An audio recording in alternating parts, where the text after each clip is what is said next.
नमस्कार स्टूडेंट। आज इस वीडियो में आपके साथ डिस्कस करूंगा केस स्टडी बेस्ड क्वेश्चंस। ठीक है, डिफरेंट टॉपिक पर होंगे, बहुत अच्छी तरह से करने की कोशिश करें। इसी तरह के क्वेश्चन आपके बोर्ड एग्जाम में आएंगे, इसलिए प्रैक्टिस करें। ठीक है, ज़्यादा मुश्किल क्वेश्चन नहीं आएंगे, लेकिन एक क्वेश्चन में कई कंसेप्ट भी पूछे जा सकते हैं, या क्वेश्चन एक ही कंसेप्ट या एक ही चैप्टर का हो सकता है, एक से ज़्यादा चैप्टर का भी हो सकता है। इसलिए आपके कंसेप्ट यदि क्लियर हैं तो आप case study based question solve कर सकते हैं। चलिए एक एक करके बहुत सारे क्वेश्चन करेंगे, मेरे साथ जरूर बने रहिए।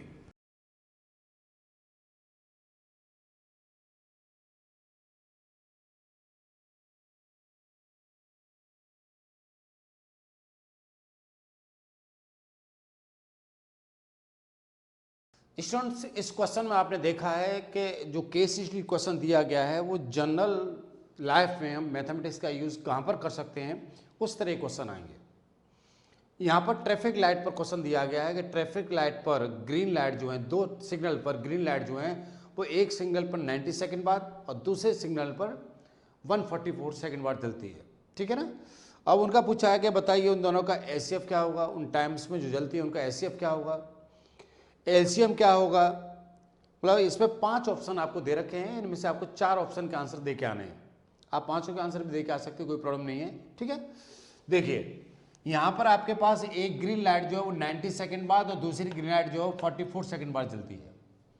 आप इनका एलसीएम और एचसीएफ बताने, पहले पार्ट में पूछ रहा है एचसीएफ, दूसरे पार्ट में पूछ रहा है एलसीएम।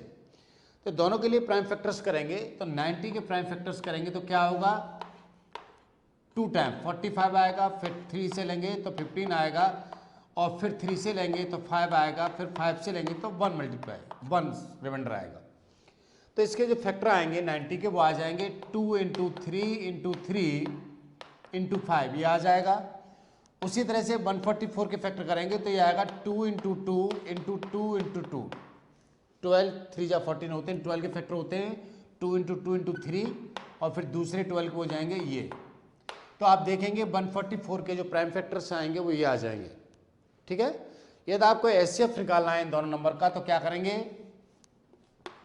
एचसीएफ निकालने के लिए आप ये देखेंगे इन दोनों में कॉमन नंबर कौन से हैं। ये 2 कॉमन है, ये 3 कॉमन है, और ये 3 भी कॉमन है। तो ध्यान रखिएगा ये आपका एचसीएफ आ गया 18। ये पहले पार्ट का आंसर होगा कि एचसीएफ जो आएगा वो 18 आएगा। क्लियर है। दूसरे पार्ट में पूछ रहा है कि उसका एलसीएम क्या आएगा। तो एलसीएम निकालने के लिए आप क्या करेंगे, एलसीएम निकालने के लिए आप ये नंबर तो लिखेंगे 2 इंटू 3 इंटू 3, ये तो लिखे ही जाएंगे जो कॉमन आए हुए हैं। उसके बाद क्या करेंगे, जो रिमाइंडर नंबर है वो भी लिखेंगे। तो ये 5 आएगा ऊपर से, नीचे से 2 और 2 और ये 2 आएगा, 2 2 और 2। ठीक है, तो ये आएंगे आपके पास 18 और ये आ जाएगा आपके पास 840। तो इनको सॉल्व करेंगे तो 720 आ जाएगा। तो आप कह सकते हो कि एलसीएम जो है वो 720 आएगा। राइट। तो दूसरे पार्ट का जो आंसर आएगा आपके पास क्या लिखा जाएगा, 720 लिखा जाएगा। उसके बाद थर्ड पार्ट है इसका, उस कह रहा है कि factor tree is use for the determinant. Factor tree का क्या यूज होता है। ठीक है ना, फैक्टर ट्री का यूज किसके लिए करते हैं अपन, प्राइम फैक्टर्स के लिए। तो इसका नंबर जो आएगा प्राइम फैक्टर, थर्ड पार्ट का जो आएगा आप लिखेंगे प्राइम फैक्टर्स। फैक्टर ट्री से क्या पता करते हैं अपन, प्राइम फैक्टर्स पता करते हैं। ठीक है ना।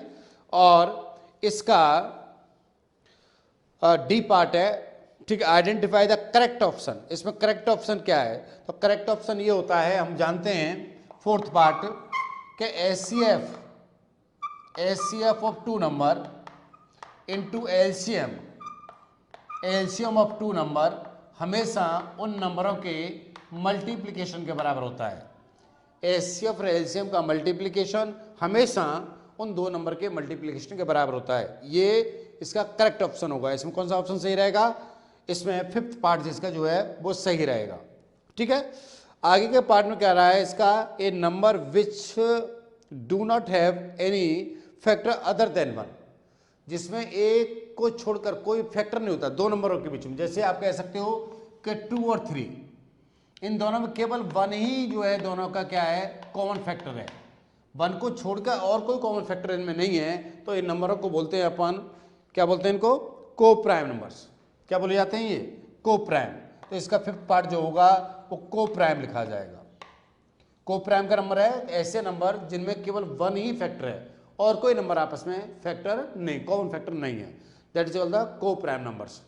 क्लियर है ना, बात समझ आ गई। इस तरह के बहुत सारे क्वेश्चन बनाएंगे, ये बहुत इस तरह के इजी क्वेश्चन होंगे, इसलिए परेशान होने की जरूरत नहीं है। अच्छी प्रैक्टिस करेंगे तो इस तरह के क्वेश्चन आप आराम से कर लेंगे, ठीक है ना, आप इसे कॉपी कर सकते हो।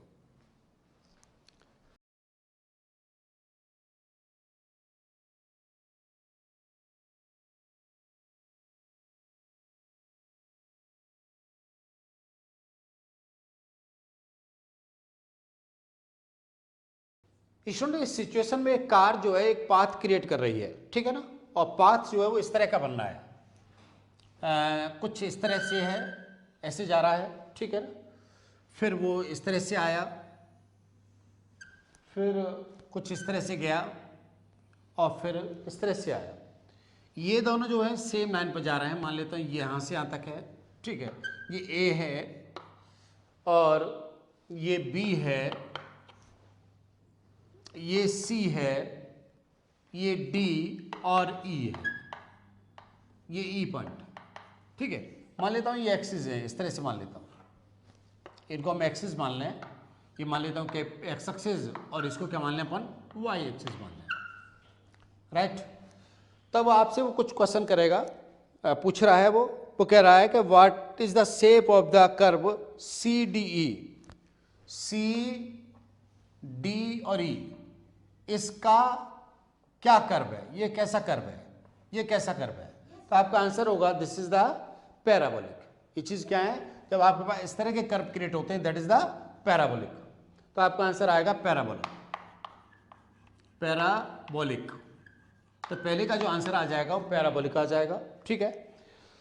और उसके बाद ये पूछ रहा है आपसे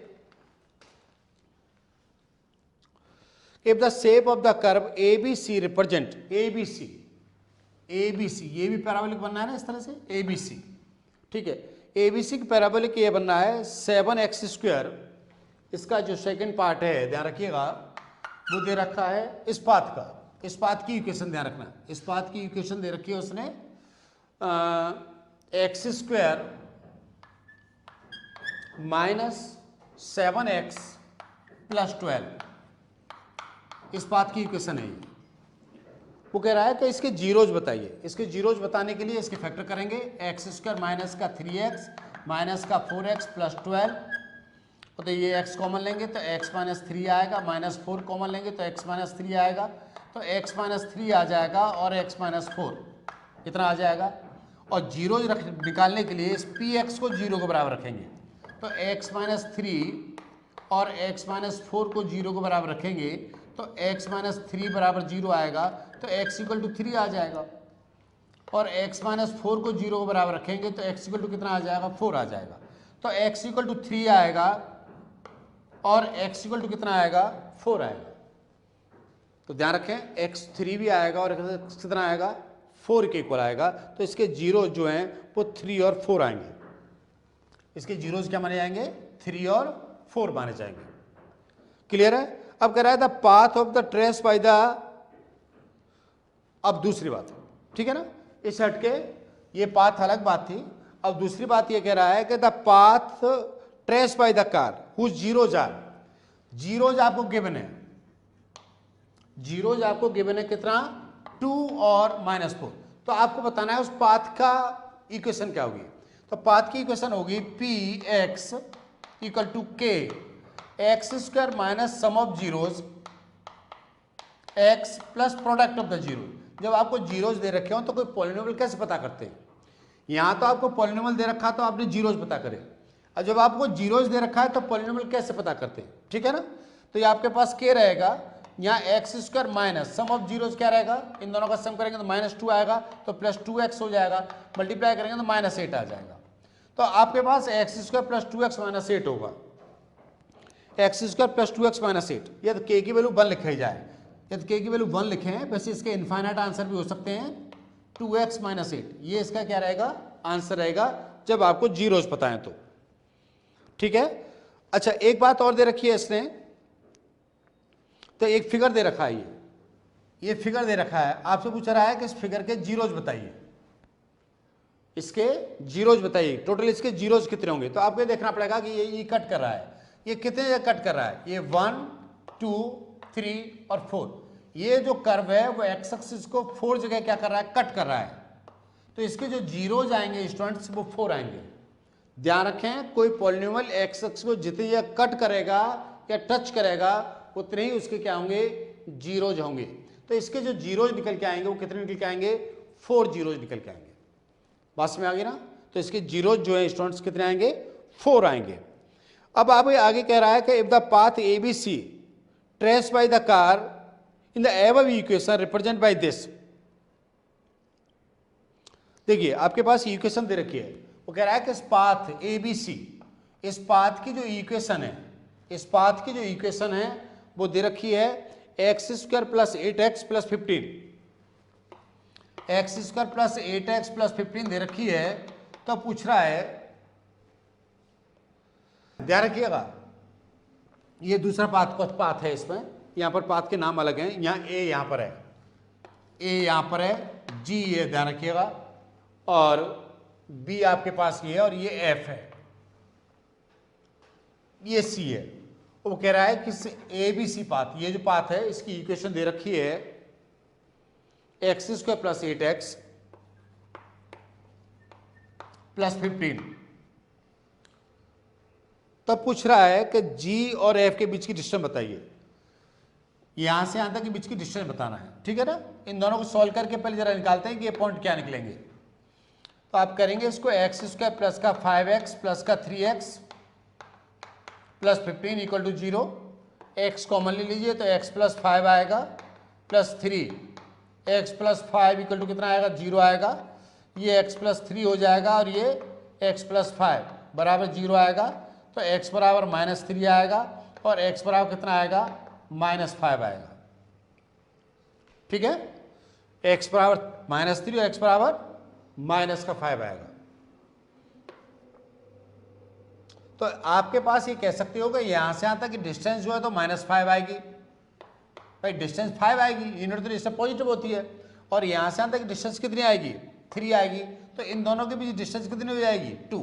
तो आप ये कह सकते हो कि एफ और जी के बीच की डिस्टेंस, यहां से यहां तक के बीच की डिस्टेंस कितनी आएगी, वो 2 यूनिट आएगी, क्योंकि यहां से यहां तक की डिस्टेंस 5 यूनिट है, यहां से यहां तक डिस्टेंस 3 यूनिट है। तो ये डिस्टेंस कितनी हो जाएगी, 5 - 3 मीन्स 2 यूनिट। तो टोटल डिस्टेंस कितनी निकल के आएगी, 2 यूनिट निकल के आएगी। तो बहुत इंपॉर्टेंट बात है कि जीरोज निकालने हो तो कैसे निकलेंगे, जीरोज दे रखे हो तो पॉलिनोमियल कैसे निकलेंगे। इस तरह से कितनी जगह कट कर रहा है तो जीरोज निकल के आएंगे, ठीक है। और दूसरी बात है कि यदि इस तरह के कर्व बनेंगे वो हमेशा क्या बनेंगे, पैराबोलिक बनेंगे। ये बातें आपको ध्यान रखनी है। क्लियर है ना, आप सॉल्व कर सकते हो, आप कॉपी कर सकते हो।